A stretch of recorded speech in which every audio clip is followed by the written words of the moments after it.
আজকের রেসিপি আলু বেগুন মূলার তরকারি। ভিলেজ স্টাইলে আলু বেগুন আর মূলার তরকারি বনে রেডি। এগুলোকে ছুলে আর ধুয়ে নিয়েছি, এরপর কেটে নিব। তার জন্য মশলা নিচ্ছি আদা রসুন জিরা গোলকি কাঁচা লঙ্কা আর একটু দারচিনি, বেগুন আর মূলা, একটা পেঁয়াজ দিয়ে আলু কাঁচা লঙ্কা বাটা আদা রসুন বাটা আর জিরা গোলকি আর দারচিনি বাটা, হলুদ পরিমাণ মতো নুন, বাটা মশলার জলটা সিদ্ধ করার মতো জল 1 গ্লাস জল দিয়ে মিক্স করে ঢাকুন দিয়ে সিদ্ধ করে নিব।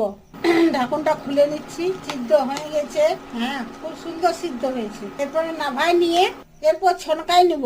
সরষের তেল গরম করে শুকনো লঙ্কা, একটু হিং, জিরা, রসুন, আদা, কাঁচা লঙ্কা এগুলো একটু ভাজে নিব।